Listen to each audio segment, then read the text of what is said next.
Hebrews, Hebrews, Hebrews. This is Prophets of Awakening. This is our Women's Advanced Bible Study night, Thursday night, it's the 30th of March, 2023. And the topic was in the room tonight is, in the class is, we'll be reading from the Testament of Job.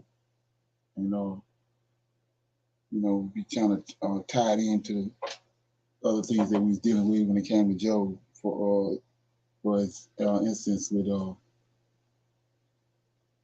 Joshua, and how that Job had informed Pharaoh on how to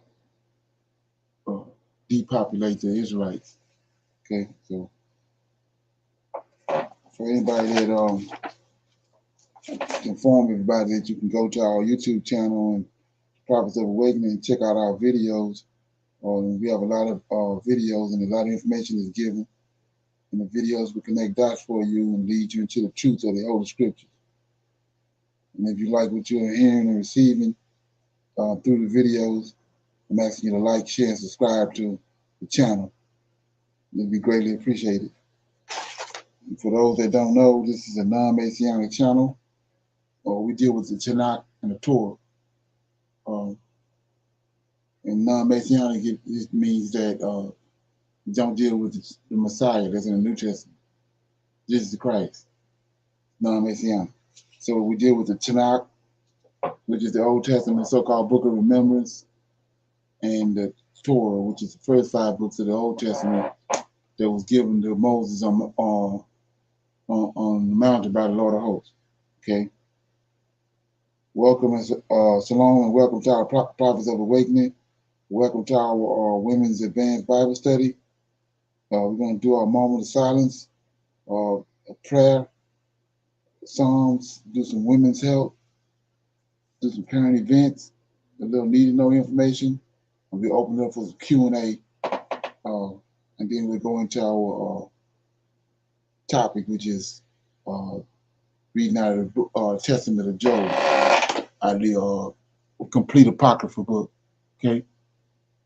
So this moment of silence is for the Lord of Hosts and all that he's doing to bring about our prophesied deliverance from this final captivity that we in over here in the Americas and in the Caribbeans, Great Britain, Africa, scattered abroad over the whole world. Oh Lord, we come before thee at this hour, praising you, honoring you because of your position, both in heaven and upon the earth, the position in which Creator Yahweh have given unto thee. And through your spirit and counsel, oh Lord, we have awakened to know who we are as a people and who you are as our Savior and Redeemer. And we are thankful for all that you have done, and we eagerly search your scriptures out that we may be in the right place at the right time upon your arrival to this planet. We love you, O Lord, and we seek you daily. And there is none else besides thee to redeem us. And we see you in the affairs of the world, and we faithfully await your deliverance. Peace be unto you. Okay. So with that being said, we're going to reading of the Psalms. Shalom. I'll be reading Psalms 48, starting at verse 1. Great is the Lord and greatly to be praised in the city of our God, in the mountain of his holiness. Beautiful for a situation, the joy of the whole earth is Mount Zion on the sides of the north, the city of the great King. God is known in her palaces for a refuge. For lo, the kings were assembled, they passed by together. They saw it, and so they marveled. They were troubled and hasted away. Fear took hold upon them there, and pain as of a woman in travail. Thou breakest the ship of Tarshish with an east wind. As we have heard, so have we seen in the city of the Lord of hosts, in the city of our God. God will establish it forever. Selah. We have thought of thy loving kindness, O God, in the midst of thy temple. According to thy name, O God, so is thy praise unto the ends of the earth. Thy right hand is full of righteousness. Let Mount Zion rejoice. Let the daughters of Judah be glad because of thy judgments. Walk about Zion and go round about her. Tell the towers thereof. Mark ye well her bulwarks. Consider her palaces, that ye may tell it to the generation following. Excuse me. For this God is our God forever and ever. He will be our guide, even unto death. Um, in reading this, the top of Psalms 48 in my Bible says the Song of Psalms for the sons of Korah. And I had a question about that, the sons of Korah, because in reading this again and have read it before, I never looked at the sons of Korah, who was, I believe, Reuben's children. And back in Numbers, when they talk about Korah's brothers, he had two brothers, and when they rebelled against Moses, and the earth opened up and swallowed them. This Psalms 48 was talking, what I researched, that was talking about being a city, a promised land, and that they were going to be protected, and their city was not going to be um, taken away from them. This was a promise that was given to them, and they were celebrating and was thankful that this city would not be taken, like the ships that would be tarnished by the east wind.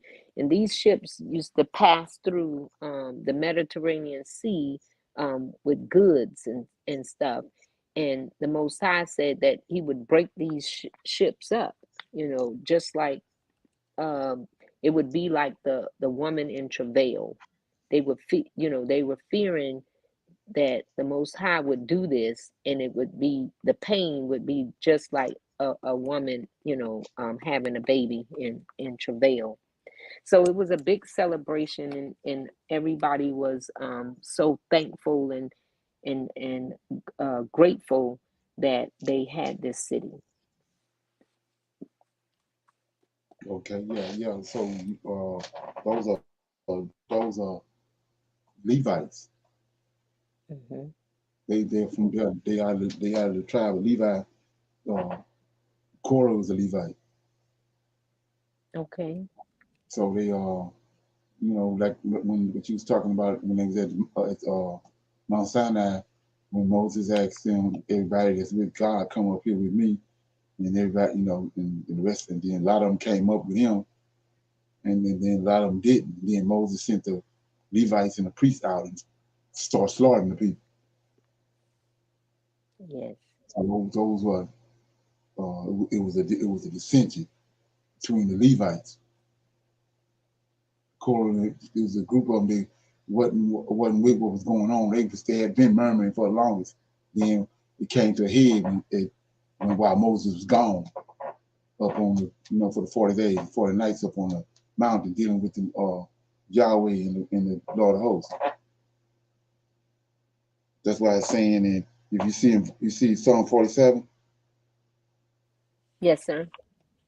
So it says the chief musicians. They that's Levites, because they in the temple. They sing in the temple, so they Levites. Levites are in priests. And then it says a song for the sons of Korah. Then you go down to what you just read, 48. It says a song for the sons of Korah. And then if you look at 49, just the right of divided, you see that it says uh, to the chief musician, a song for sons of Korah. So these are these Levites as well. Okay. Okay, thank you. Right. All right. So With that being said, we're gonna do our Women's Health Month. Shalom, everyone. Tonight, I'm going to discuss the benefits of pineapples. Um, Okay. Pineapple is a juicy, delicious tropical fruit that is loved by many people because of its sweetness and health benefits to the body. This delicious sweet fruit is packed with essential vitamins, minerals, antioxidants, and other helpful compounds that can protect against inflammation and disease. While pineapple and its compounds have several health benefits, have you ever wondered whether this delicious sweet fruit offers any advantages for women? Well, it does. And here are some ways in which pineapples can be a benefit in women. It relieves menstrual pain. Menstrual cramps and lower back pain is the worst thing in women. Taking a piece of pineapple or a glass of pineapple juice can act as a natural painkiller because it will eradicate all these problems. It improves skin. Pineapple is good for your overall health, and it's also good for your skin and hair. It is good during pregnancy. Pineapple is a good source of several vitamins and minerals, including copper and B vitamins. They are essential for both you and your growing baby during pregnancy. It is a great preventive measure of breast cancer. Um, Pineapple is an excellent source of vitamin C, which is important for supporting bone health and may reduce your risk of osteoporosis. Yes. The bottom line is that pineapples are delicious, juicy, and a sweet, healthy addition to any diet. Eating it may be particularly beneficial for women because it's high in vitamin C content, which plays an important role in supporting healthy bones and reducing the risk of osteoporosis. Furthermore, pineapple provides nutrients such as copper and several B vitamins that are important during pregnancy. So, if you want to incorporate this tropical fruit into your diet, try adding them to smoothies, drink its fresh juice, or have it in fresh, chunky form.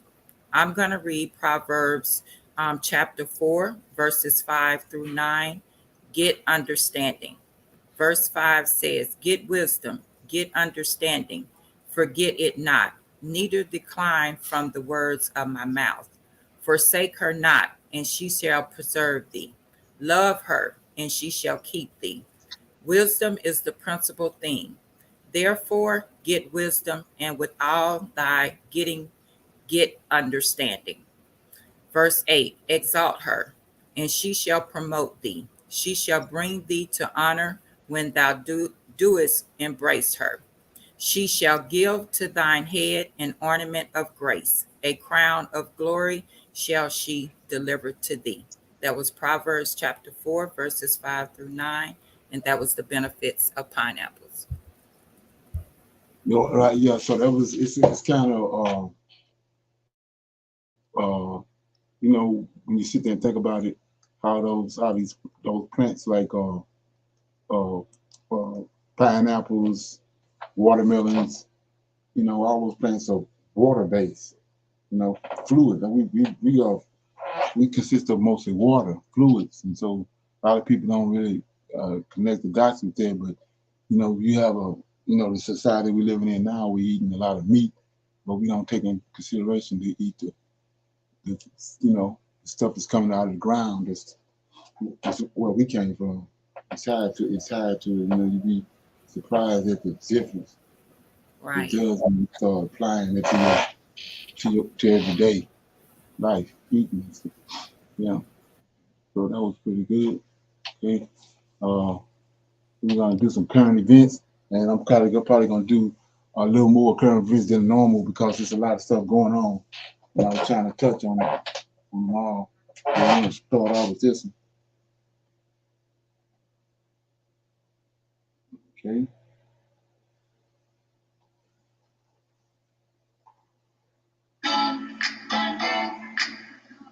We are not our bodies. They aren't our identity. Shouldn't part of this whole thing be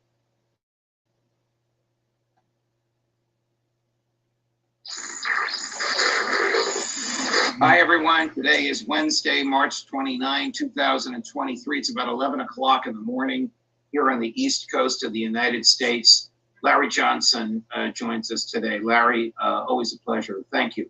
You have an interesting piece out which caught my attention and the attention of a lot of our viewers early this morning, arguing that there should be a regular line of communication between the United States and Russia, even though we are supplying so many billions of dollars worth. I think it's up to 58 billion by now, or at least that's what the government's revealed, in cash and equipment with which to attack Russia. Why is there no line of communication? Why is there no open talking between Secretary Blinken and Foreign Minister Lavrov, or even between their deputies? What's going on is that we have so demonized the Russians, not just Putin. Everything that pertains to Russia, we become eradicated. We're sort of acting like the Taliban, towards what they considered religious idols that needed to be destroyed. During the entire Cold War, we never had a period like what we're doing to Russia now. During the Vietnam, it was Russia, not China, that was providing the bulk of the weapons to the North Vietnamese. So if there was ever any reason or rationale or motive for us to say, we're not going to talk to the Russians because they're arming the North Vietnamese who are killing our people, that would have been. But instead, the diplomats remained in contact, remained talking, and that led to a summit between Brezhnev and Nixon in 1972, and the signing of several arms control agreements, the anti-ballistic missile, SALT I. And it is, here we jump ahead now, and we're really acting like angry schoolgirls who are trying to ostracize somebody that they've decided that they don't like.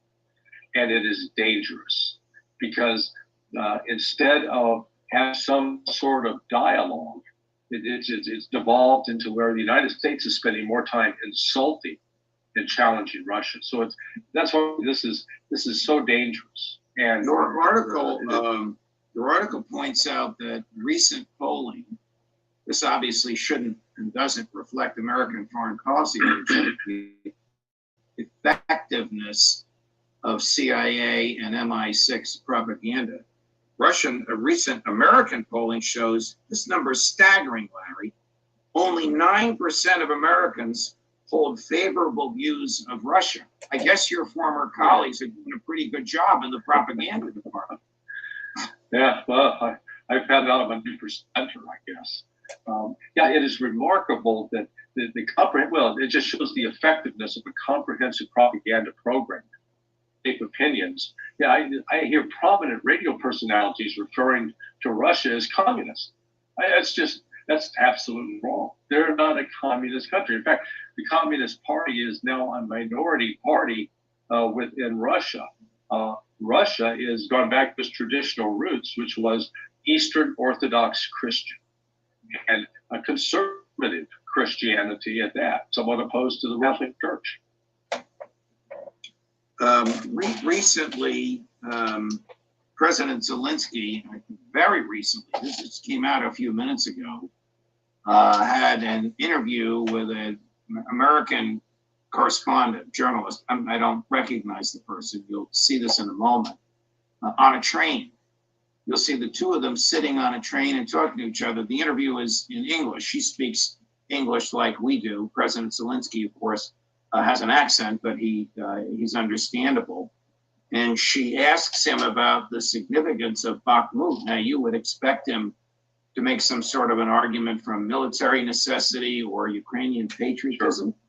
He says it's for PR. Take a listen. Is this part of why you are fighting so hard in Bakhmut? Because a lot of military analysts will say that strategically it's not that significant. Because that will be victory for him. He will in any victory. Yes, he will sell this victory. He will sell this victory to West, to his society, to China, to Iran, to all the countries, to Brazil, to Latin America countries, not to Latvia, Lithuania, Estonia, of course. they really understand, from details, and they feel this dangerous because they neighbors. So, but he will sell it to his society. Well, that was the first step. Now, wait a minute. I will have this issue with Ukraine. Yeah. Today's the day. As long as we stick to.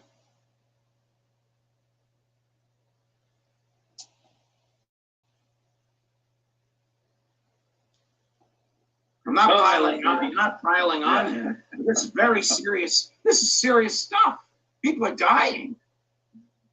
Notice that when 9/11 happened, George Bush was sitting in a classroom down here in Florida, in Sarasota, an aide came in to interrupt him to tell him that. Now, I'm not suggesting that what happened the other day, the attack on the forward operating base for the United States, was an equivalent to 9/11. But I know firsthand, I was involved with a briefing for Congress. And in the middle of it, somebody walked in to inform us that we just received information from CIA headquarters about a possible Sandinista incursion in Nicaragua. The point is that when you get information that's relevant to the issues that are being discussed, the information gets passed immediately. You don't wait, as Austin claimed, until, they waited till we got out of the meeting so that then we could address it. That's ridiculous. Yeah, so when you if you go back, like when you do research on Pearl Harbor, that was all staged. That was a way to get the American people to go into the war. So, and then when they sunk that Lusitania in World War I, all that was staged. And so the guy's saying right here that what they're doing right now in Ukraine, it makes no sense that the ambassador for the Secretary of Defense, I'm thinking it is, for Russia, and the Secretary of Defense for America is not talking. So he's seen using propaganda. They're setting the stage for war, and they're saying that it's going to be a lot sooner than everybody expecting. Because if you look at the same thing, they did the same thing with Iraq when they started the Iraq War. Shot out all this propaganda, turning all the Americans against Saddam Hussein, lied on him and all that, and then that got them. The Congress was able to declare war. And they're doing the same thing now. So you can hear the drums beat. Okay.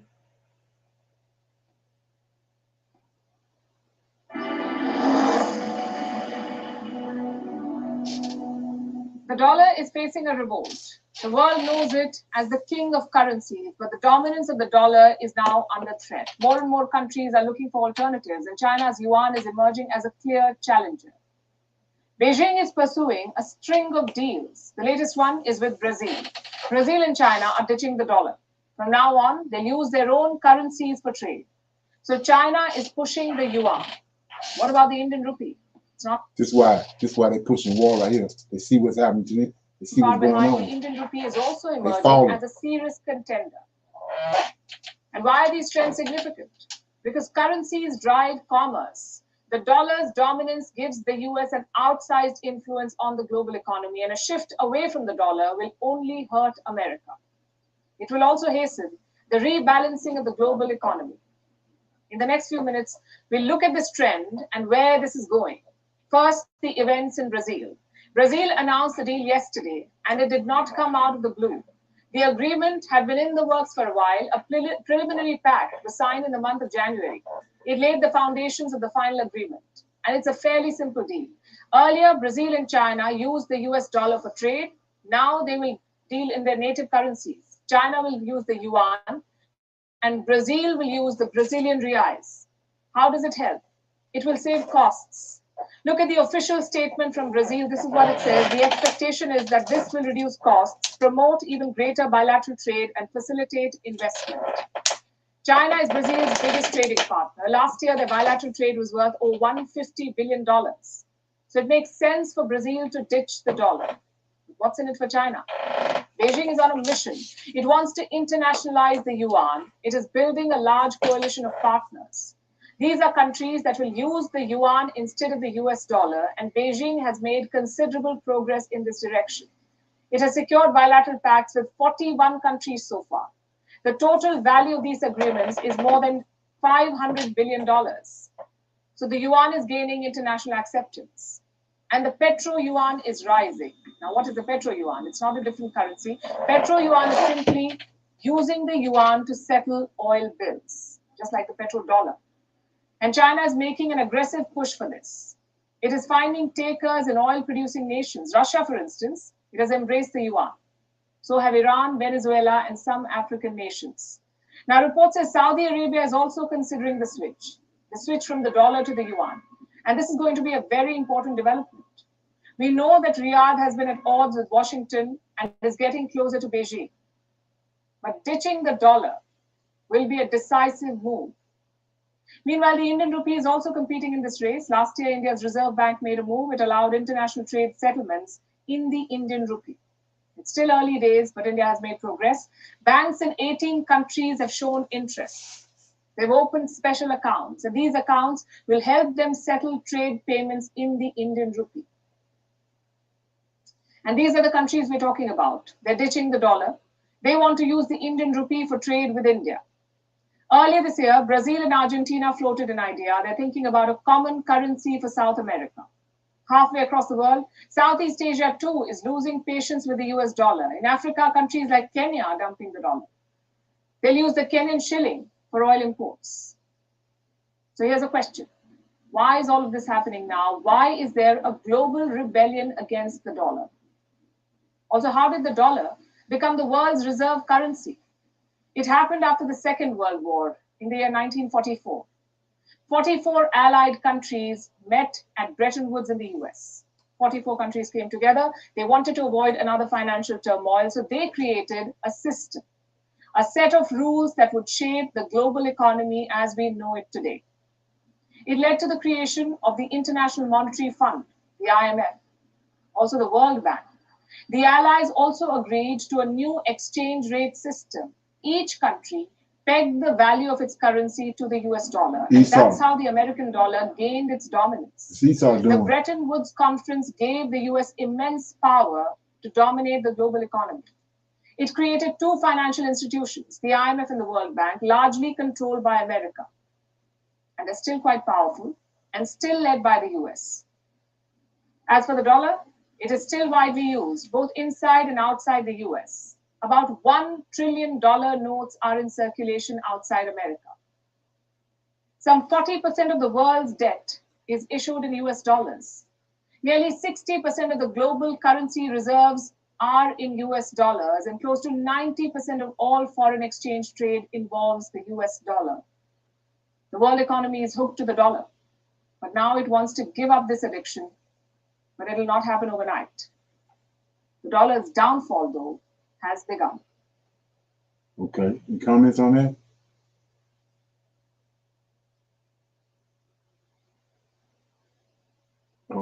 Okay, I got two things right here. I've been talking about this forever. How that, everybody thinks that For a limited time only, enjoy a free.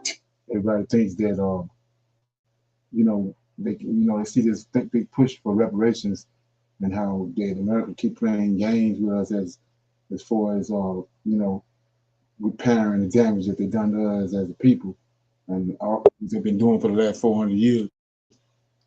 So, and I keep telling you that if you look back in history, Most High says it's change. He changed not. So we were. It's not going to be America that releases. I want to show you these next two videos to show you how it's going in just that direction. Recent speech has said he prioritizes Africa. Russian President Vladimir Putin has said he gives priority to relationship with African countries. He said, quote, "I want to emphasize that our country has always given and will continue to give priority to cooperation with African states." Russia will supply foods to needy countries in Africa free of charge if an agreement on Ukrainian grain exports is not renewed.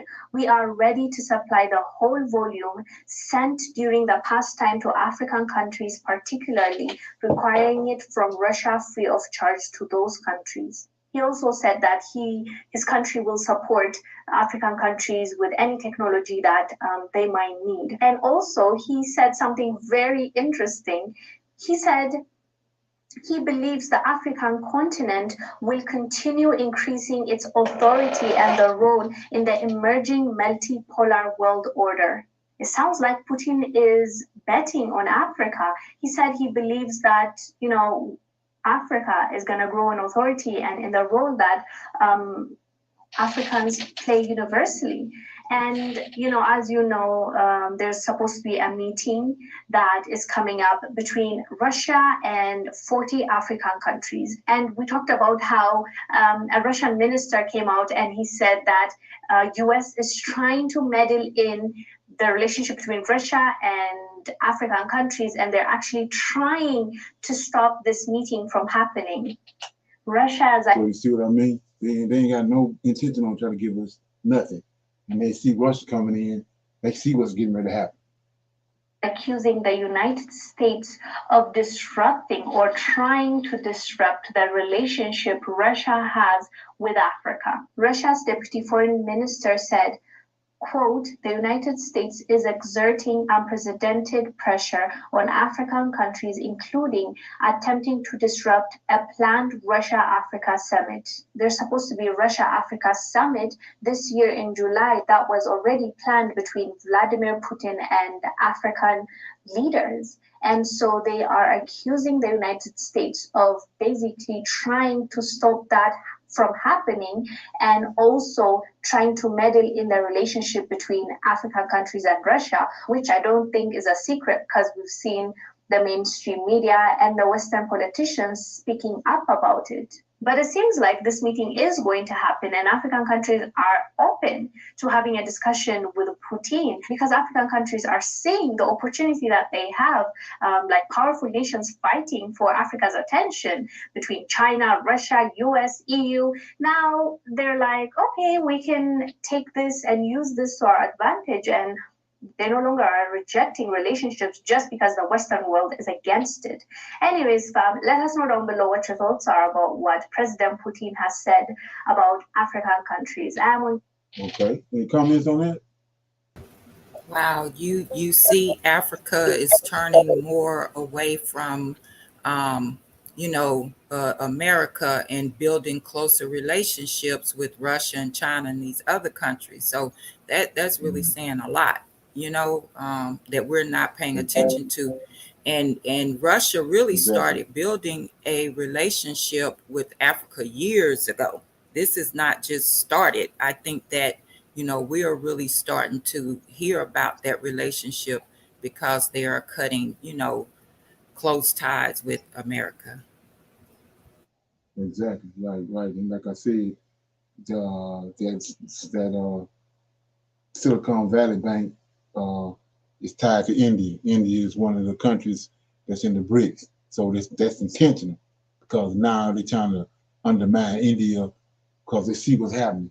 Because when you see Africa turn toward Putin tied to BRICS. So Africa turned toward Putin, he turned toward all those other countries too. And we just saw that China is one of the BRIC countries, and Brazil is one. And they just stopped trading the dollar. They're trading their own currency among themselves. They see what's happening. And so with that video, I was going to play this one because, like I said, the writing is on the wall. So look at this. Julius Malema said he will protect Putin at... So South Africa is one of the countries too. That's the S that's in BRICS, South Africa. All cost. Watch this clip, we'll come back and discuss. So this South Africa. Putin is welcomed and no one is going to arrest Putin. If needs be, we'll go and fetch Putin from the airport to his meeting. He will finish all his meetings, we'll take him back to the airport. We're not going to be told by these hypocrites of the International Criminal Court who know the real violators of human rights, who know the murderers of this world. That former premier, prime minister of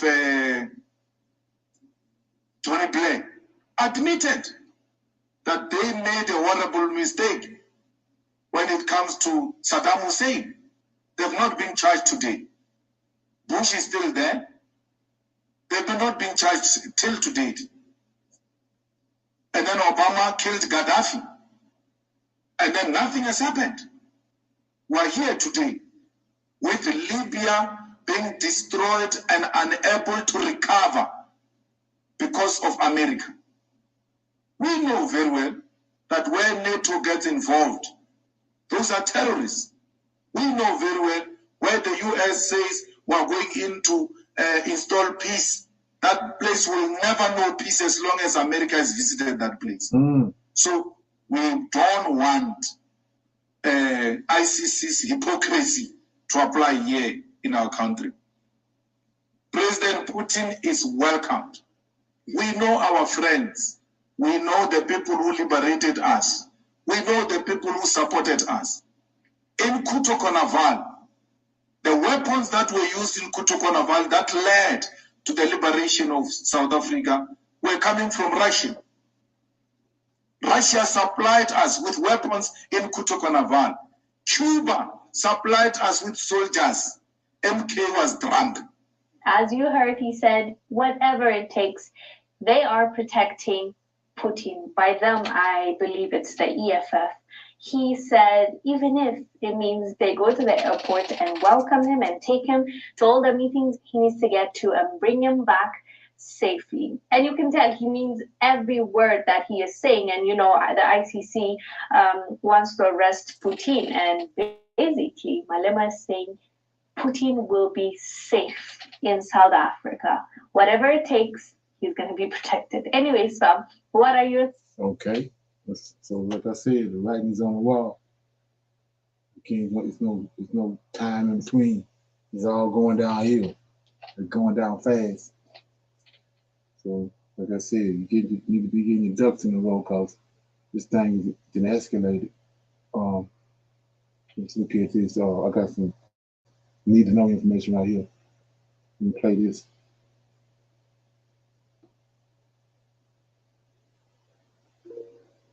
I am Dr. Philip McMillan, and thank you for joining me today as I continue my exploration of research into not just COVID-19, but the implications of the pandemic.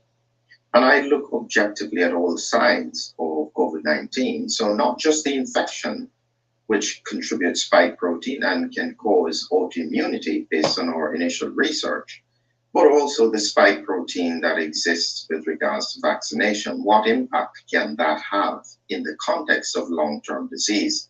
It's very important when we look at science that we ensure that we're always objective in what we are doing. And so what I'm looking at today is a heart failure epidemic.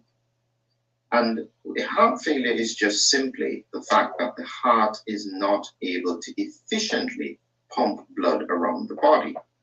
Now, this is usually something that comes with very characteristic symptoms: shortness of breath, swollen legs, limited exercise tolerance. And these are characteristics that we see in patients with heart failure. And we can oftentimes manage it from the perspective of using things like diuretics, medication to reduce the blood pressure, medication to increase or slow down the heart. So there are many things we can do with heart failure, but I think that we're coming into a very important transition in the pandemic. And what I'm trying to demonstrate here is that we are likely to be seeing far more complicated heart failure in the future. I've gotten this very interesting image that was done by someone on Twitter. I've put his link in the description, called OS. And he's just somebody who likes to analyze data. And it's very helpful when somebody puts together data in a way that can make sense. And what he has done here is that he has taken this period, let me just make it full screen, from 2015, you may not be able to see it, to 2019, created this baseline of 0 excess mortality. And what you can see here is that this dotted line here represents the COVID cases. So this is the first wave of the pandemic, and all of this data comes from the UK. And so you can see that there was some element of increased heart failure above the baseline in 2019, but then you had a spike in relation to the pandemic. It then came back down, and then it went up again, and then it came down, and then it has continued to rise. And if you move across to the peak here, this is over 60% increase in excess mortality. And this is all the way to the end of 2022. And again, it has come down here, but one would expect beyond this that it was bounced up again. And this trajectory seems to be rising consistently. What he has done as well is he's colored yellow, meaning the first dose of vaccination, green meaning the second dose, red meaning the first booster dose, purple means the fourth dose, and this light blue represents the fifth dose. So a very interesting breakdown of the data. And before I show you what I think is happening here, I want to give you some basic understanding about the heart. And so I've got here an image of the heart, and it's cut through the middle. And what you can see is that you have two sides to the heart separated by this very big muscular septum, we call it. So this is the right heart. And what happens is blood comes in from the veins, and it is then pumped from this right ventricle through the pulmonary valve into the lungs. And this is where the blood gets oxygen. It then comes back through the pulmonary vein into the left side of the heart, where it is then pumped around the body. Comes in through this mitral valve and then is pumped out through the aortic valve, which you can't quite see here. And so the importance of that is that you have two sides of the heart, the right side and the left side. And very often when we talk about heart failure, we're talking about left-sided heart failure. That means that the heart isn't pumping very well. There's a backup of pressure in the lungs, and then that leads to right-sided heart failure. That's what we call congestive cardiac failure. And so this is just an image here of the heart in the middle with the lungs. So just remember the right side pumps the blood through the lungs. It then comes back to the left side of the heart, and it's then pumped around the body. So we'll come back to that in a little bit, but it's important to understand those basics with regards to heart failure. When it comes to understanding what is the cause of this excess mortality around heart failure, this is where I then go back to my basics of research, which is around autoimmunity. That's what I've been focused on from the start of the pandemic. Essentially, all we said in our research was that the spike protein here, which is part of the virus, each viral particle has multiple spike proteins. We just said what happens if free ACE2 binds to it, and then it gets picked up by the immune system. The immune system will think that this ACE2 is part of the spike protein and make autoantibodies to it. And this is exactly what was found in the research, that there are autoantibodies to ACE2. And I've always said that, therefore, severe COVID-19 is an autoimmune disease triggered by the SARS-CoV-2 virus.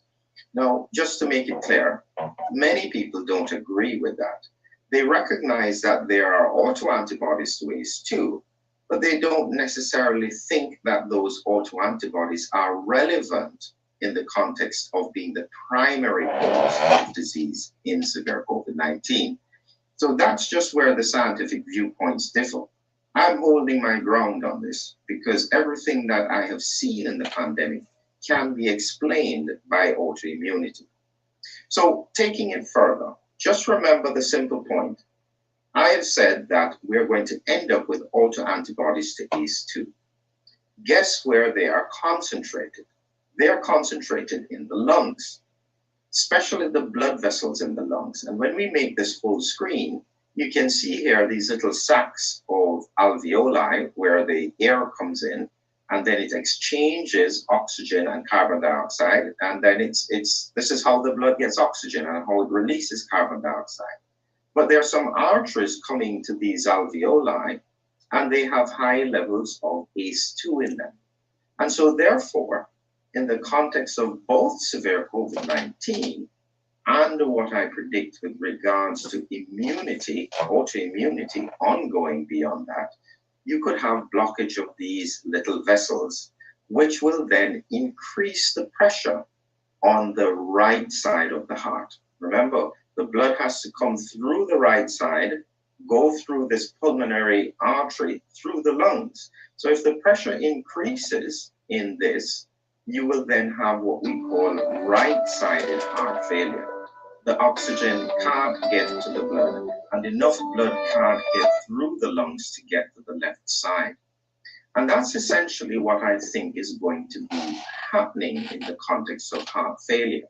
So if we go back to this image that had all the data on it, and you can see here these spikes. Now, it makes perfect sense that you would have a spike around severe COVID-19 because it targets people who have heart failure as well. And so you would expect that those people would have died. It drops back down to the baseline. And then some people would have had severe damage to their lungs and probably the blood vessels. And you have then a second spike that occurs a little bit later on.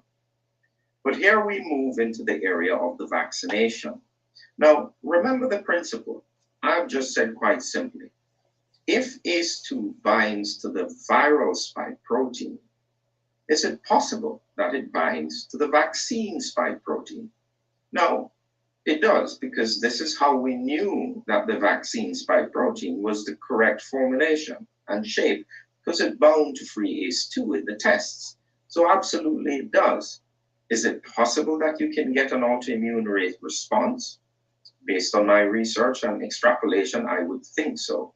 So let's get back to the image. And therefore, this is now the same image that I've concentrated down to the pandemic period.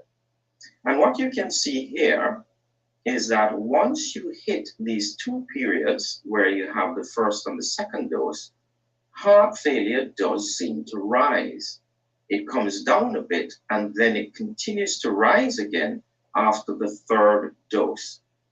Now, some people may say this is purely coincidental. It may be. I can't say for absolute certainty that this is relevant. But in the context of science, what you don't do is discount an observation. You need to make sure that it is not directly relevant. And based on what I said about autoimmunity, if this occurs in a small proportion of patients, you have to remember that we're dealing with small numbers of patients that cause these significant rises in excess mortality. What I find happens is as soon as you talk about this, everyone imagines that it's their problem. No, when you look at a population of 1 million people, even small percentages make a big difference to the pressure on hospital systems, excess deaths. And that's how this fits in.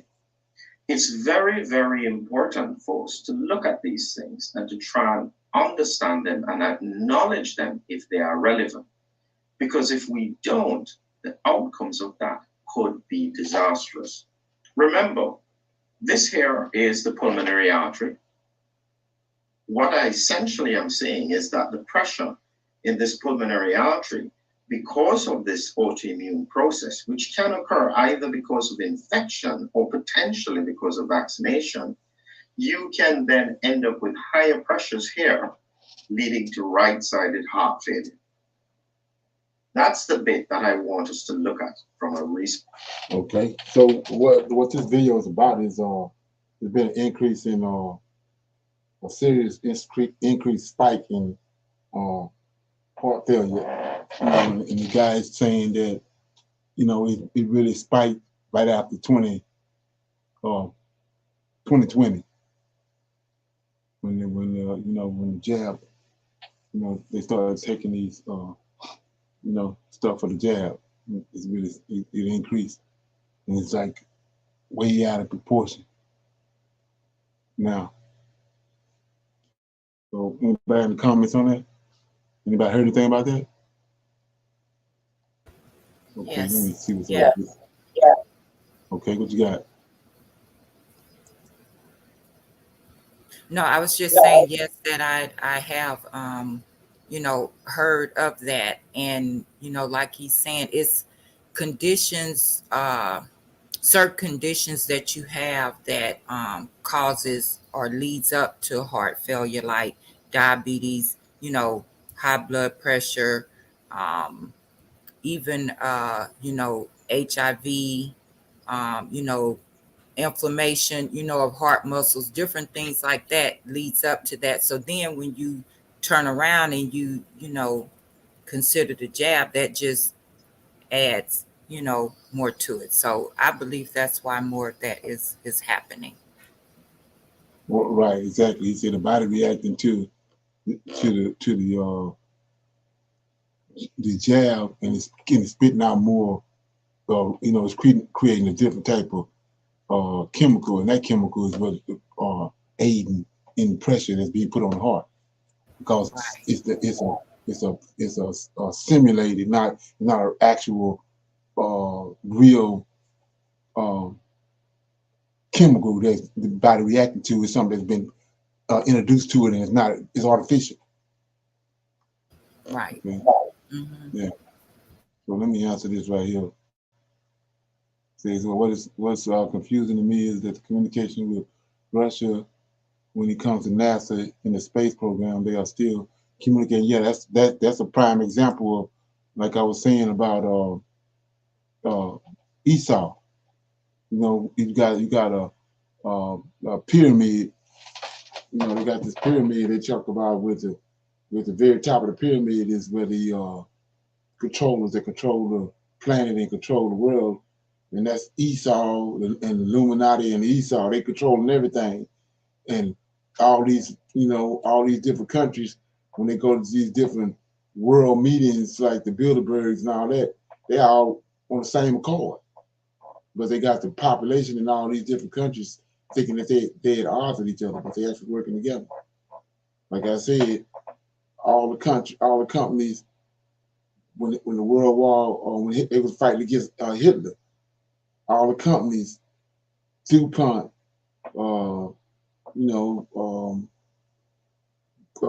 Caterpillar, and all these countries, all these major companies, corporations, they was sending money, funding Hitler, and then these same companies back in the 80s and 90s left here and went to China.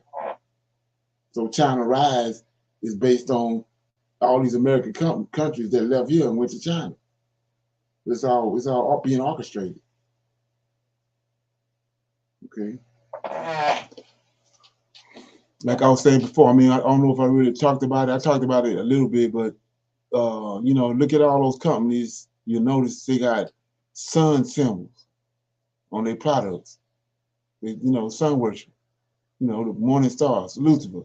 But and like the Coke, look at Coke and all these different companies that manufacture these different products that's inside the bottles. Just turn the bottle over, and you see all these symbols on the bottom of these bottles. They have no reason of being there. Sun worship. You don't really pay no attention. People that's not aware of it, they don't pay no attention to it. But when somebody tip you off to it, just notice they got some kind of symbol of the sun, some kind of way, whether it's yellow, shining on there in a certain spot, but particularly on those cans and bottles. When you turn them upside down, you see it's got a sun on it, which is tied to Lucifer and Baal. They all the same being. Zeus, okay, Mithras. Yeah. So anyway, yeah.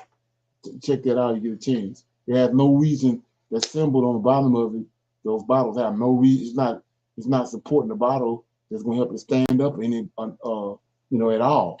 It's there for a whole nother reason, And then you have to look at the time and the money being spent to put that symbol on there to let you know how important it is. Okay. Yeah, so with that being said, we're going to open it up for some questions and comments. Anybody got any questions or comments about anything that they came across they want to talk about for a minute?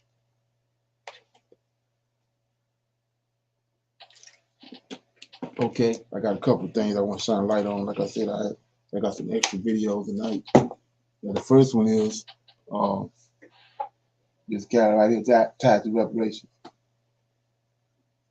I'm sure many of you heard by now, in California, they're working on their reparations. And in San Francisco, they came up with $5 million per Black resident that's a descendant of slaves. And you have right here, Pastor Amos Brown, that came out to oppose it very vocally. Ladies and gentlemen, whenever you see someone that you've never seen a lot of before, you know this is somebody they pulled out of the bowels of hell and paid him off. I know a paid Negro when I see one, and this is a paid Negro. He went from 0 to 50 overnight in the media. No, this is somebody that was planted on the committee on purpose, just for this sole reason. So Reverend Dr. Amos Brown sets the record straight. I support direct cash reparations, but the numbers need to be realistic. First of all, what's realistic when nothing like this has ever happened before?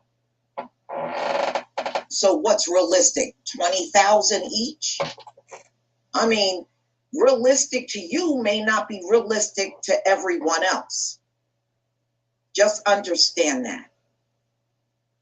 So there's some interesting things about him. Like he was appointed onto this reparations task force by Governor Gavin Newsom. So many people are buzzing about reparations. It's definitely a hot topic that's been out there for quite some time, and it's not tamping down at all, and it shouldn't. It shouldn't. It's long overdue, whether you like it or not. So they're not even at the stage of submitting their recommendations. We're still in the preliminary phase. Remember, that report is not due until July 1st. So for him to be this vocal against reparations and against the $5 million payoff, he says it's not realistic. And then he starts firing off things like, housing, education. Those things are not reparations. So what you're saying is you would prefer to see the descendants of slaves with a bunch of programs and not direct payments, which is reparations. Well, I tell you what, if it gets approved, then give Reverend Amos Brown a bunch of programs and give the rest of us direct cash payments and give him the program. Since he feels that's good enough, then he should have that. All right, so many reparation activists are up in arms about a recent letter posted by Amos Brown, the president of the San Francisco branch of the NAACP, a statement for some that seems to indicate that Brown is against the proposed cash reparations plan in San Francisco, which would give out, because they said handout is not a handout. If it's a handout for us, it would have to be a handout for the Indians. It would have to be a handout for the Japanese and the Jews. Plain and simple. It would be handouts for them as well. $5 million to Black citizens who are descendants of slaves. But Brown, who has been a pastor at the Third Baptist Church of San Francisco since 1976, happens to be Vice President Kamala Harris pastor says this is not so. So he attempted to clarify his stance on reparations, I guess because he came under so much fire. Soon after, the NAACP issued a clarification statement on its reparation. Okay. Any comments so far?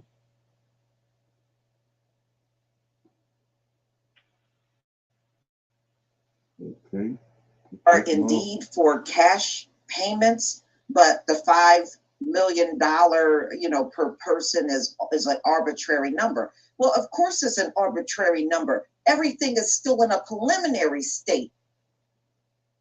Y'all coming out like the report is finalized and it's going to be this $5 million. And even if you felt this, you should have held off until everything was finalized, and then you could have said, no, this is too much. Maybe it should be this. But you are doing it in a preliminary stage. That looks bad. It makes it look like you are against reparations altogether. Everybody is still kicking around ideas at this point. We don't know if that payment's going to be $5 million each, $1 million each. We don't know. We're not at that stage yet. And the NAACP, instead of jumping out all fast, you should have waited. Now, also in the news, y'all, Wells Fargo gave the NAACP a $50 million grant. And that might have a lot to do with it as well.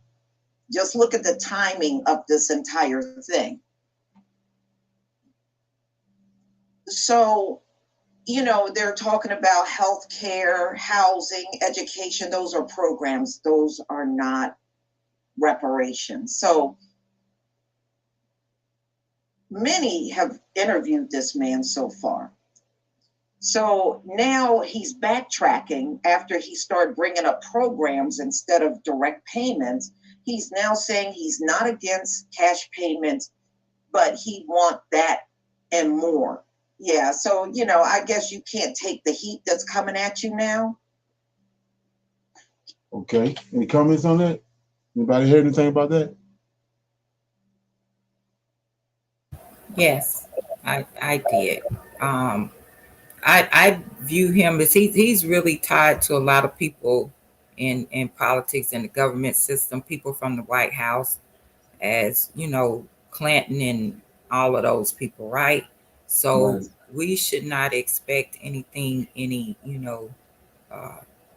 different from him, just because he is Black. We can see that, yeah. Uncle Amos is something else. All right. Yeah. And anybody else that come out like him, you're supposed to be already expecting. Okay. So here we go right here. I've had a few friends that are now 6 feet under because of the got a new drug spread across the the DEA country. calls it the deadliest drug threat our country has ever faced. Boston 25 News reporter Drew Carinas first told us about Trank last fall, and Drew, several of the people you spoke with tonight had friends die due to this Narcan-resistant drug. Mark, the latest data from a state-funded collaborative tracking program shows that about a third of New England's illegal street drug supply is laced with xylazine, also known as Trank and the zombie drug. As you just mentioned, those we talked with tonight believe recent overdoses involving people they know are linked to this animal tranquilizer. You might think you're getting heroin, but next thing you know, you drop down, you die. It's a tranquilizer.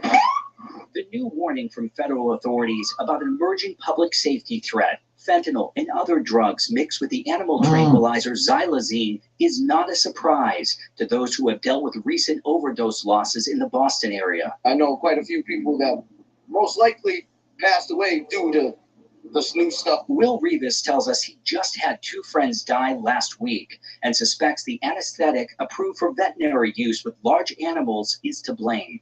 It's just going to get worse. More people are going to die. You're going to have more people migrate over here because they're going to hear that people are dropping. Like I said, people want to get high when they hear people are dropping because they realize they think the effect is 10 times greater, which in reality it's not. It's just killing you. Public health experts believe people are taking xylazine both unknowingly and intentionally because some people report that it lengthens the euphoric effects of fentanyl. Narcan, a crucial tool in saving lives in the opioid epidemic, is not effective with xylazine because it's not an opioid. It's put my life in danger. Like when I woke up, it was like a shock, like a sense of something I can't explain. I've had a few friends that are now 6 feet under because of the issue. This woman, who says she recently got off the streets, found a job, and is trying to stay clean, tells us she's worried that the escalating danger isn't sinking in with those at greatest risk. It's scary to just even think about it. I'm about to cry. If I poison somebody with rat poisoning, I go to jail for murder. So if you're going to poison somebody with xylazine, you should be buried under the jail. Okay. Anybody heard of that? Okay. I heard that it, that drug was out there, and my take on it is that these drugs coming, they say, from the European countries, and the Britons, they've always passed drugs through from another country to this one, and and it just flourishes through, and usually if this the Richie drug, when crack was out, they call it the poor man's drug, and then heroin always has been the poor man's drug, but the higher drug, the cocaine and the other ones that they have, those drugs, they chemicalize them and put those things like they did with the animal drug mixed with the other drug. They're trying to kill off these people. Right. This world is not what those that don't believe think it is. It is not that. There's a prophecy going on, and these demons are Lucifer's angels, fallen angels.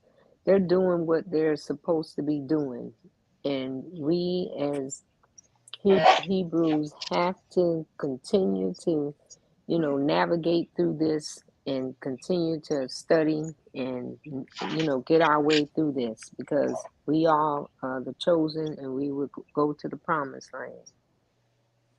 Right, exactly. Okay. You're right. Anybody else have any comments on that? I've been watching videos on this, right? And it's really heavy in New York.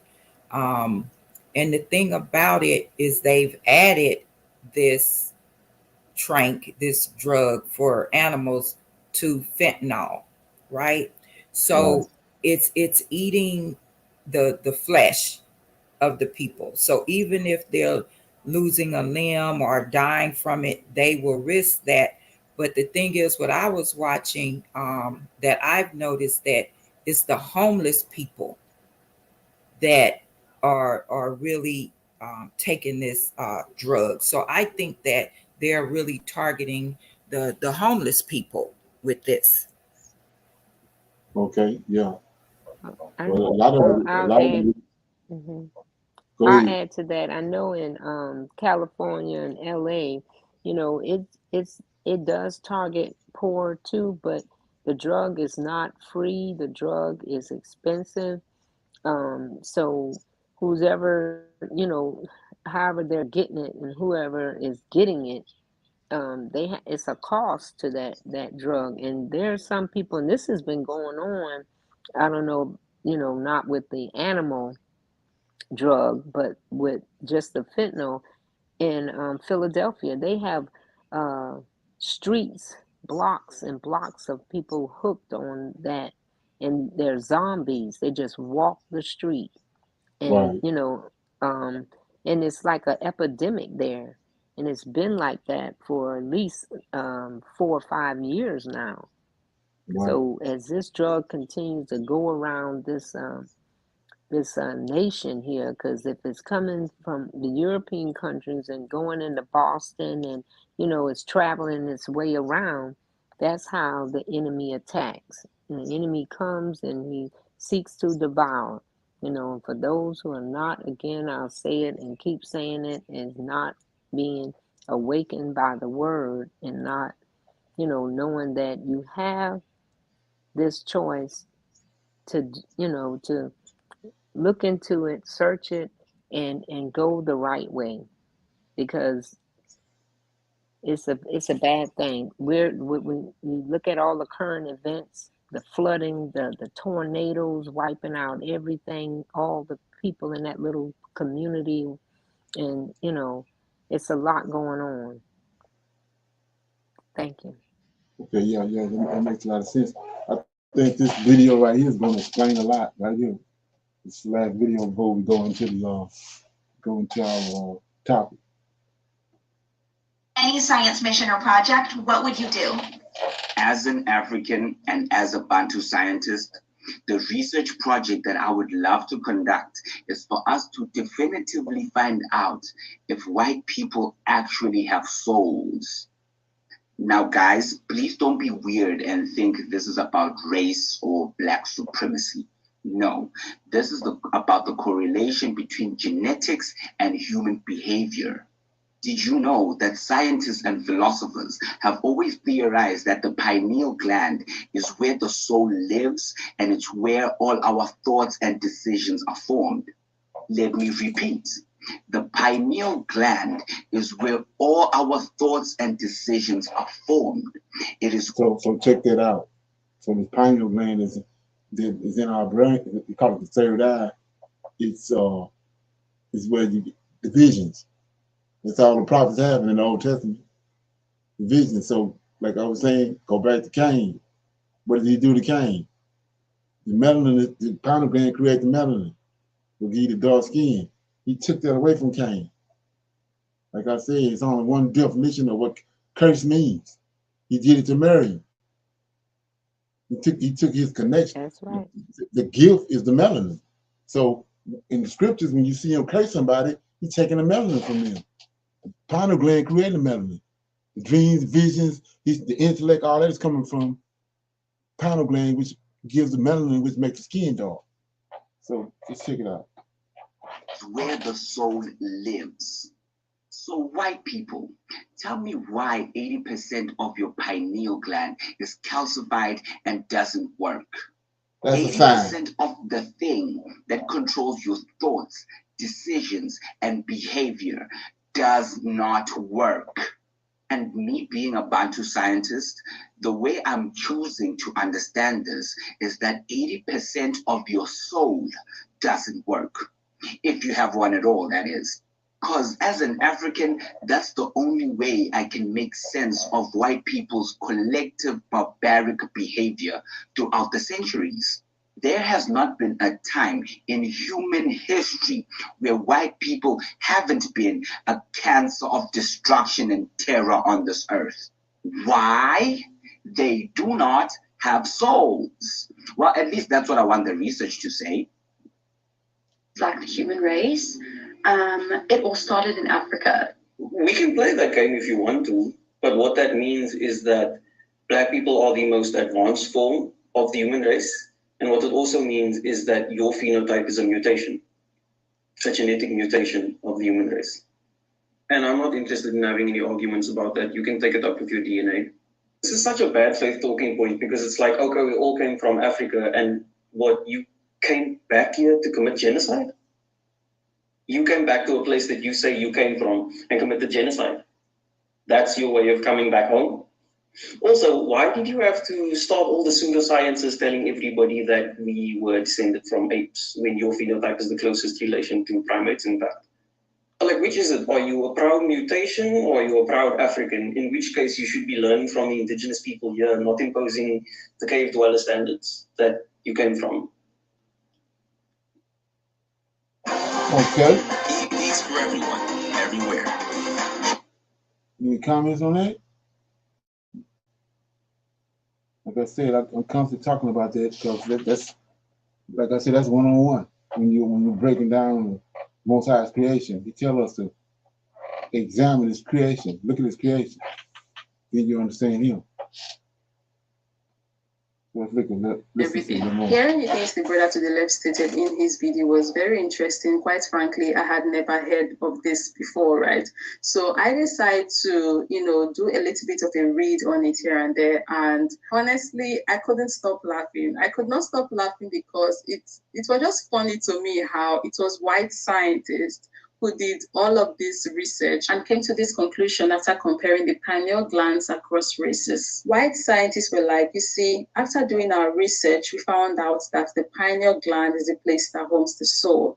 And after doing our comparison here and there, we found out that Black people are doing an excellent job homing their soul because their pineal gland works. Asians too are doing a good job homing their souls because they have pineal glands that works. But when it came to white people, we found out that, well, how can we put this? We don't even know where their soul is because you see, their pineal gland doesn't work. Reading this, I was like, you don't say, tell me something. It's crazy how Black people and other POCs have been talking about how white people act like they don't have souls by, looking at their history, right? And they've been doing that not even knowing that there is science to back the soullessness theory up. It's quite interesting. The more you know, really, the more you know. And when the brother to the right said, also, why did you have to start all the pseudosciences telling everybody that we were descended from apes when your phenotype is the closest relation to primates, in fact? I swear, these are the images that came to mind. I still cannot believe how these folks were climbing up that wall, acting like this, but they are so quick to call us chimps, apes, and monkeys in our comment sections. Or go as far as sending us emails with the monkey and banana emojis. Oh, my inbox. You guys don't want to see it. These same people throw banana peels at Black football players. But look at them climbing walls effortlessly. I swear, these images live in my head rent-free. This whole them calling Black people monkey stuff is nothing but a major projection because, like this dear brother said, they are the ones whose phenotype is closest to that of primates. And this just made me remember something that was shared to me by a friend on Instagram. So she sent me a screen grab of a well, we can't exactly call it a conversation now. Let's call it a situation that occurred in her DM, right, on Instagram. So she sent me a screen grab of this situation as seen on the screen right now. So she posted a picture on her story, innocently doing her thing, enjoying social media, right?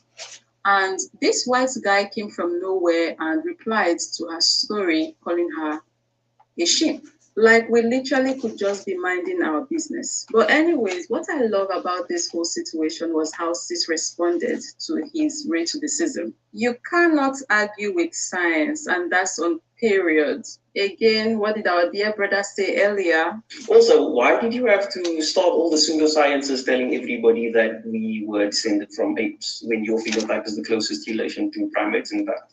One, to dehumanize us. Two, they probably found out in their research that they are the ones who are actually closest to primates and they hated the fact, so they decide to project their own insecurities on us. The spirit of Ubuntu is what got us colonized in the first place. Africans across the continent, we are loving, caring, and welcoming. Barack Obama was the president of America, but he was never treated as an equal. You could be an astronaut, an engineer, a surgeon, a billionaire, a millionaire, but as long as you're a Black man, you will never be seen as an equal. So my question is, what's the point of you contributing to an economical development of the people who will never see you as an equal? They will underestimate you no matter how hard you try. To my fellow Africans, you cannot run away from your own continent. No matter where you go, you always be discriminated against. Some of you come back in body bags. Africans will complain about corruption, but how do you expect your point to be heard if it's not emphasized? You are afraid they will take away your job. You are afraid they will take away your business. They are afraid you will say something. Why do you think they always get rid of people who say something? Okay, any comments on that? Like I said, you get a chance, do all the research you can on Melanie. Go ahead. I was going to say she's absolutely right. If they don't want us to be equal because they want to be controlled and they want to be that, and they know that curse is upon them. The melon was taken because of the Cain and they know that, and so they're trying to conquer here on earth because this is their land, and they're trying to conquer, and they're fighting against it. Right, exactly. But you know, like I said, you got so many people they're so far from this, they're so far removed from that train of thought to, you know, it just go over their head. Roll off like water on a duck back. Yeah. So anybody else got a comment on that? Shalom, Brother Leonard. I remember years ago when I first heard you discussing this, right? And I was just so curious. You know, I wanted to know more, right? So, you know, I just, you know, started doing more research, Googling, watching YouTube videos and so forth. So when you understand that, right, that is why we are hated so much, because we are able to do things that a lot of people are not able to do. So versus someone that has little to none melanin, right? They're limited. Okay. They are limited. But we have melanin and we are great at everything, you know, we touch, whether if it's something at our job, sports, whatever. We're great at it. And we have to look at, you know, that is the reason why we are hated so much, until the point to where, you know, you'll see videos now that even comes up and say something like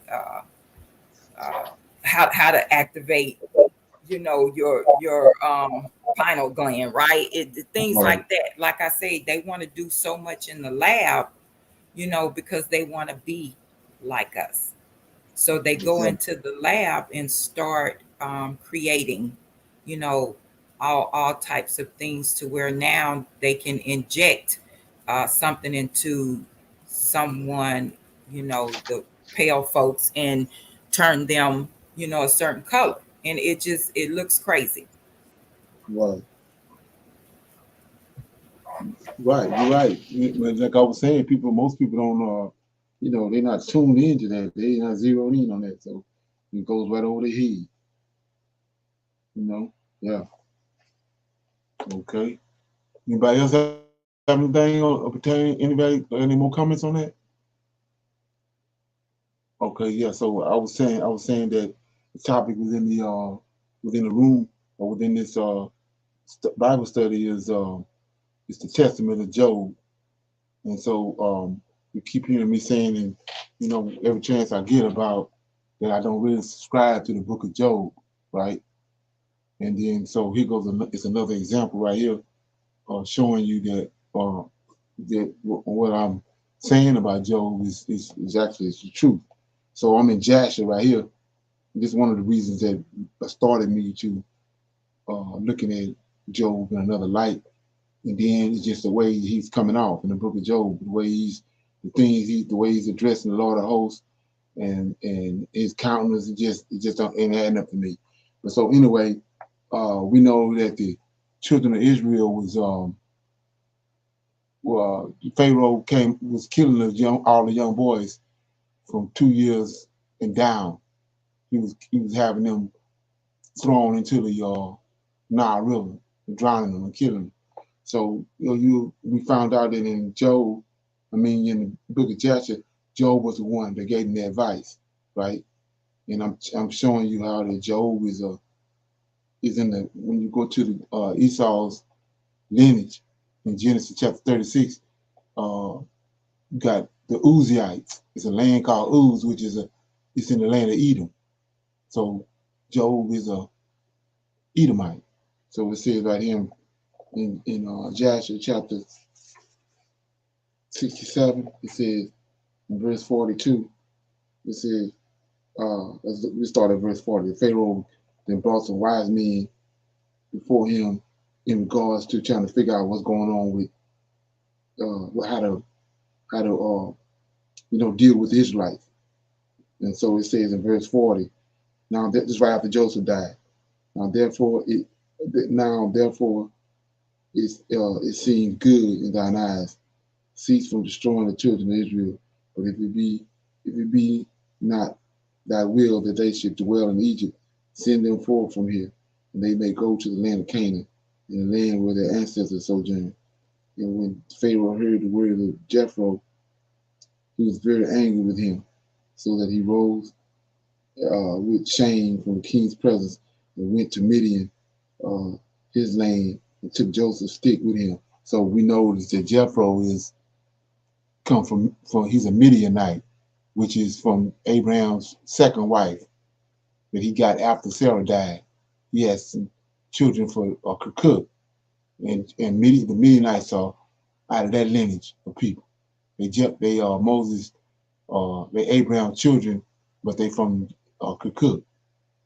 So notice what his advice was. The Pharaoh got all these wise men in front of him trying to figure out how to diminish the Israelites because they're growing so fast. And he says in verse 40 that now therefore if it seems good in thine eyes, cease. Right? So that's his people. The Israelites in Egypt he's that's his kinsman. So he says cease from destroying the children of Israel. But if it be not thy will that they should dwell in Egypt, send them forth from here, that they may go to the land of Canaan, or the land where their ancestors sojourned. So he said, if you don't want to deal with them, you got a problem with them, send them away.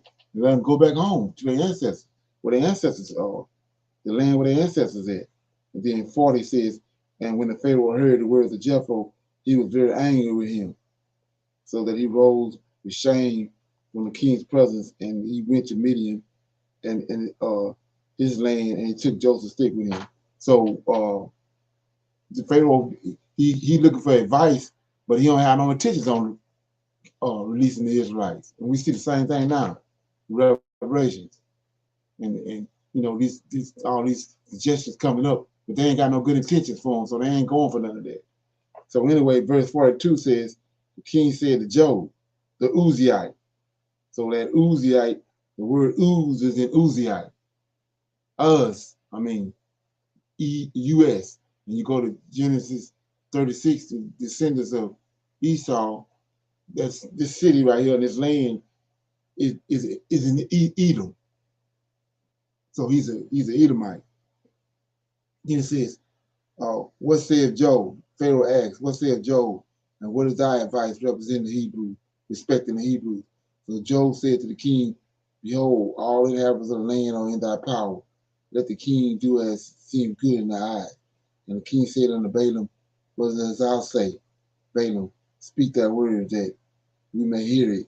And Balaam said to the king, of all that the king has counseled against the Hebrews will be delivered, and the king will not be able to prevail over them with any counsel.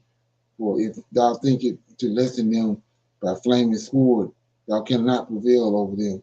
For surely that God delivered Abraham, their father, from Ur of the Chaldeans. And if thou thinkest to destroy them with the sword, surely Isaac, their father, was delivered from it, and a ram was placed in his stead.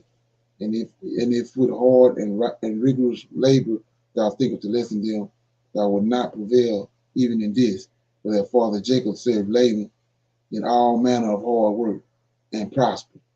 Now therefore, O king, hear my words, for this is the counsel which I counsel against them, by which thou wilt prevail over them, and from which thou shouldest not depart. If it please the king, let him order all the children which shall be born from this day forward to be thrown into the water, into the Nile. For by this canst thou wipe away their name, for none of them nor their fathers were tried in this manner. And the king heard the words of Balaam, and the thing pleased the king and the princes, and the king did according to the words of Balaam. And the king ordered a proclamation to be issued, and a law to be made throughout all the land of Egypt, saying, every male child born of the Hebrews from this day forward shall be thrown into the water. And the Pharaoh called all his servants, saying, go now and seek throughout the land of Goshen where the children of Israel are, and see that every son born to the Hebrews shall be cast into the river, and every daughter shall be left alive. We see they're doing the same thing now. Same thing now. They're pitting the male against the women for females. They're giving the females all kind of opportunities, whereas they denigrating the males, killing the males, slaughtering them. So it says, and when the children of Israel heard this thing which Pharaoh had commanded, to cast their male children into the river, some of the people separated from their wives, and others abhorred to them. And from that day forward, when the time of delivery arrived to those women of Israel who remained with their husbands, they went to the field to bring forth there, and they brought forth in the field and left their children upon the field and returned home. So we see right here who it is that was behind who made the suggestion to throw the 2-year-old and below into the river. So now I want to go to, and this is an example I was talking about how trusting in the Most High, trusting in the Lord of hosts, because when you steadfast and set on dealing with His word and getting answers, and when you diligently search and be patient and wait, He's gonna bring it to you. So I recently got this book right here. It's called the Complete 54 Book of Apocrypha. I talked about it the other day. Well, I'm in the book of Testament of Job.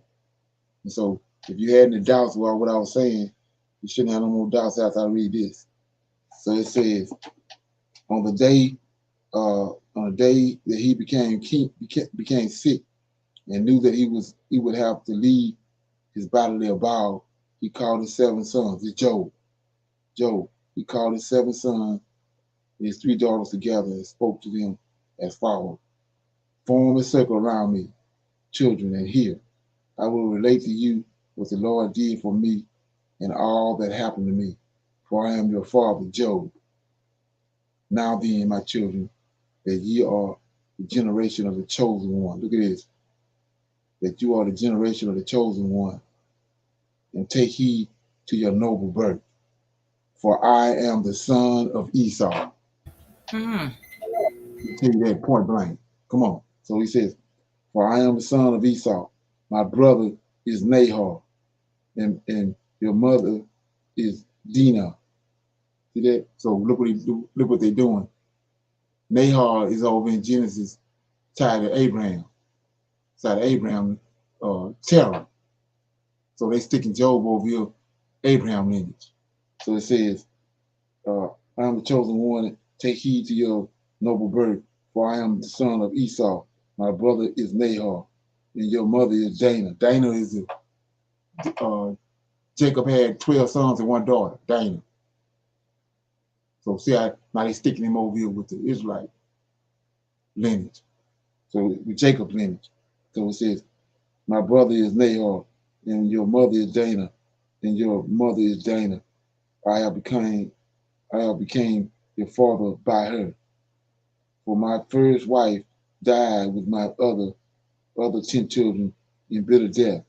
Hear now, children, and I will reveal to you what happened to me. I was a very rich man living in the east, in the land of Uz. There you go. And before the Lord had named me Job, I was called Jobadad. Come on. And Jobab. The beginning of my trials was thus. Near my house there was an idol of one worshipped by people, and I saw burnt offerings consistently brought to him as a god. Then I pondered and said to myself, is this he who made the heavens and the earth, the sea, and all of us? How will I know the truth? And in that night, as I lay asleep, a voice came and called, Jobab, rise up, and I will tell you who is the one whom you wish to know. This, however, to whom the people being burnt, or whom the people bring burnt offerings and libations, is not God, but this is the power and the work of the seducer by which he devises the people. He deceives the people. And when I heard this, I fell on the earth and prostrated myself, saying, oh, my Lord, who speaks for salvation and for my soul? Please, if this is the idol of Satan, please let me go and destroy it and purify this spot. for there is none that can forbid me doing this, as I am the king of this land. So those that live in it will no longer be led astray. And the voice that spake out of the flame answered to me, he can purify this spot. But behold, I announce to you what the Lord ordered me to tell you, for I am the chief messenger of God, and I am whatever will be to his servant, and I will hear. And the chief messenger said to me, thus speak the Lord, if you undertake to destroy and take away the image of Satan, he will set himself with wrath to wage war against you, and he will display all his malice against you. He will bring on you many severe plagues and take from you all that you have. He will take away your children and will inflict many calamities on you. Then you must wrestle like an athlete and resist pain, being sure of your reward, and overcome trials and afflictions. But when you endure, I will make your name renowned throughout all generations of the earth until the very end of the world. And I will restore you to all that you had and to the double part of what you will lose when will be given to you, in order that you may know that God does not consider the person, but gives to each who deserves good. And also to you will it be given, and will be put on a crown of Amrath. And at the resurrection, you will be awakened for continuous life. Then you will know that the Lord is just and true and mighty. Immediately my children replied, I will from love of God endure all that will come on me until death, and I will not shrink back. Then the messenger put his seal on me and left me. So, any comments on that? Anything stick out? Yes, sir. Yes, I have a couple of things to say. When you were reading in Jasher about Job, right? Mm-hmm. It doesn't mention him at all in Exodus in the KJV. Okay. When it comes to throwing the babies, in the Right. now, it doesn't mention his name at all. It says that he gave, I think, was it the midwives the order to throw the babies? Right. They pick it up. They pick it up after he dealt with the wise men on trying to find out how to diminish the Israelites. They don't put that in there. They leave that out. Right. Okay. Right. So I have one more question. I'm not quite sure about, right? But Joab, right? I guess that's how you mention it, right? How you pronounce that, right? So in Genesis, let me see, brother.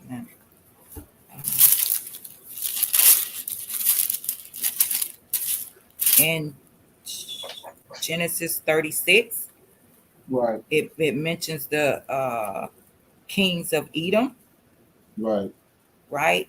Joab is mentioned in that. So is that the same? Let me see. It's 36. Yes, sir.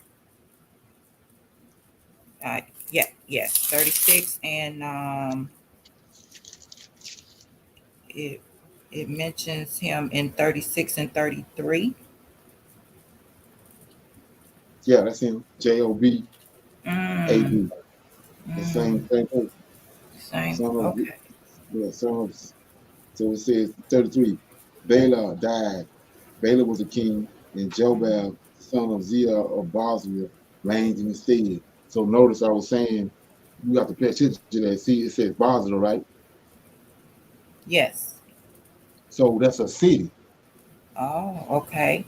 And notice Cain. When Cain left out, that's what we don't pay no attention to. But when Cain left from Adam and out of the garden, he went to and he had a son called Enoch, right? Mm-hmm. And he built a city called Enoch. Enoch. So you got a city called Enoch and a city called Enoch. So Genesis 18, when the three angels came to to Abraham, he was in the plains of Mamre, right? Yes, sir. That's a giant. That's a giant. The giant dwelled in the plain, in that plain. The plain named after him. So right here, it's Edom got a king called Bosra, but it's also a city. It's a city in Edom called Bosra. Just like you got a son. See right here let me get it.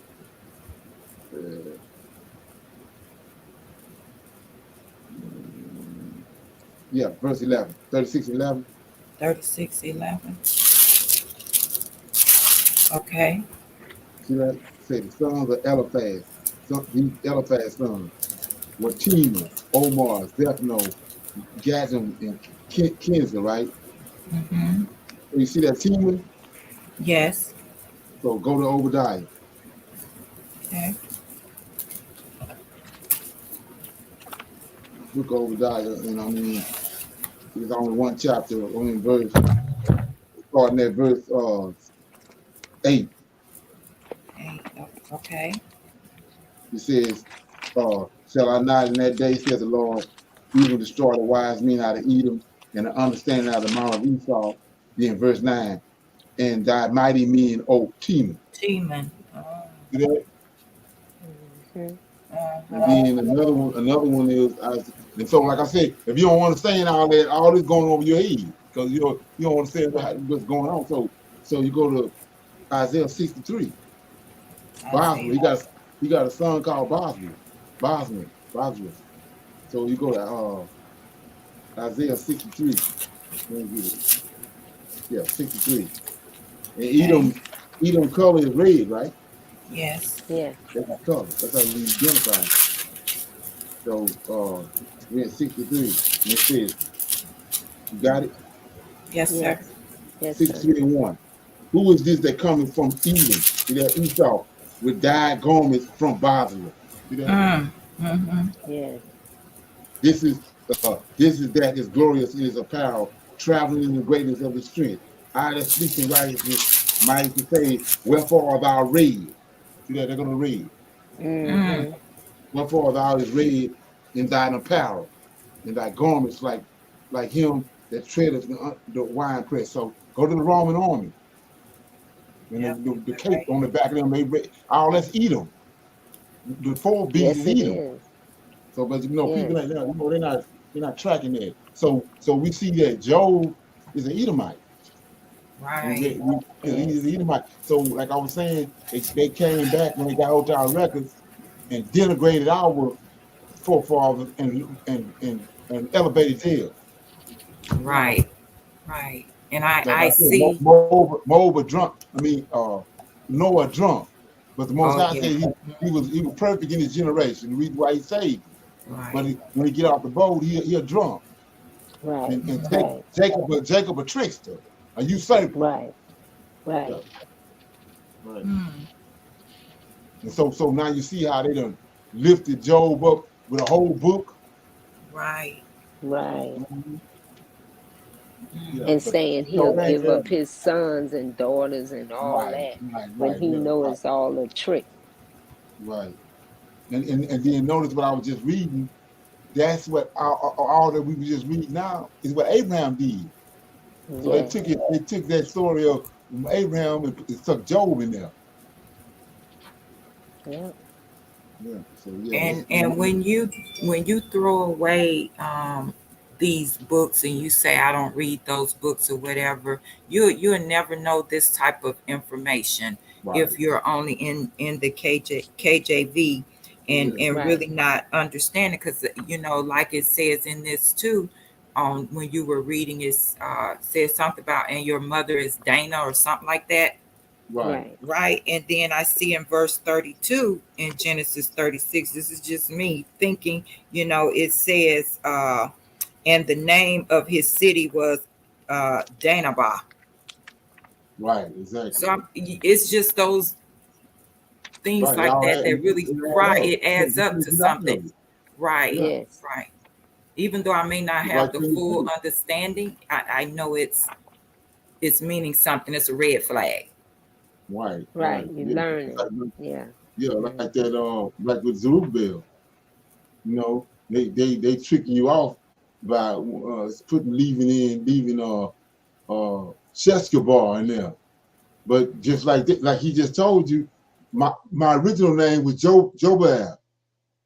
Right. Now they call me Job. So then we know that Zerubbabel, when they went to Babylon, they got captive names. Just like now, we got captive names. We came over on the ship.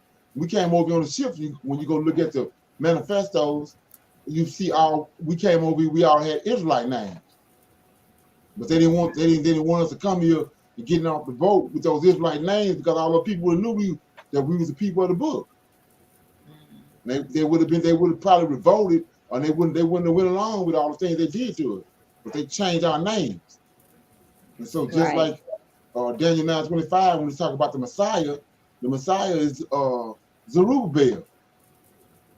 But they tricked it out by got Sheshbazzar in there. Because Daniel's name was changed to Belteshazzar. Just like in Zerubbabel's name was changed to Sheshbazzar. It's the Israelite, but he got a Chaldean name. Right. And what they're failing to go back and remember is that, we were here and we were placed on all four corners of the earth. So they had to do something in that corner, which they did, and we are still here and have been here, and those that are awakening now and understanding what's really going on, it's all over the earth now, because we in all four corners here. Right. It's like just like he just in Psalms 83, he used them to hide us, hide our identity. Now he's using the same thing to wake us up and to bring us to the light. Right. Yeah. Yeah. So like I was saying, we know that. So I was reading in the book I was just, let me see what's the name of that book was out? Yeah, the Testament of Job. He was lying. They lying.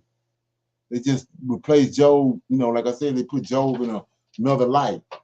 Like I said, talking about that he told him he's gonna be resurrected in the end. When we just read in Obadiah, let me read it.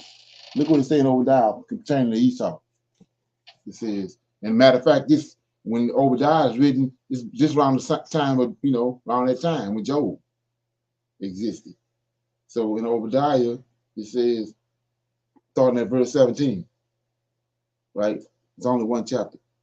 But upon Mount Zion shall be deliverance, there shall be holiness, and the house of Jacob shall possess his possessions. And the house of Jacob shall be a flame, and the house of Joseph, a fire, and the house of Joseph a flame, and Esau shall be stubble. So you know what a flame and fire do to stubble? It consuming away. So we say the house of Esau gonna be stubble, and they shall kindle in them and devour them, and there shall not be any remaining of the house of Esau. The Lord has spoken. So what is this over here in the Testament of Job? Talking about he gonna be, him and his descendants gonna be resurrected and live forever with the Lord. When he's just telling you right here that when he resurrects his army, they're gonna destroy all the house of Esau. He got a problem with Esau. Just like with Gog and Magog, Japhet. He got a problem with Japhet. Okay. Is that something? Yes, sir. Okay. Anybody got anything else before we exit? We'll be on Clubhouse tomorrow at 8 o'clock. Okay. I just want to say is, as we continue to continue to learn and navigate through this, a lot is going on and it's building according to this prophecy. You know, everything from the finance to the crime to, you know, spirituality, which is the knowledge of knowing who the Most High is, and Michael and the other angels and all of that to get us through to this prophecy. If you don't, you know, add heed to it, you'll continue to go with the flow and find yourself, you know, in the dark. Exactly. Yes. Right. Okay. Like it's the knowledge and the waking up of the children of Israel is what's causing all the drama. Yep, they're getting angry and they're showing out and they're trying to use technology, authority in government, funding and finance, economics, every you know, avenue of approach they can use. They're going full force in neon colors. Right, exactly. With all these flooding and killing and, you know, earthquakes and everything that they're doing using technology to mask it and fool the people and have them cry out to JC to wake up the rest of these angels that's dead in spirit until they wake up with the call. Right, exactly. Oh yeah, and so they got everybody thinking backwards. And that's what the Most High said. When he come back, he's going to turn everything back right side up because they got everything turned upside down. Yeah. Yeah. Want to get something? That's something. Right. So everybody good? Good. Okay. Yes, sir. I'm gonna say shalom, and like I said, we're gonna be on Clubhouse tomorrow night at 8 o'clock. I'll see everybody tomorrow. Shalom. Shalom. Shalom, everyone. Shalom.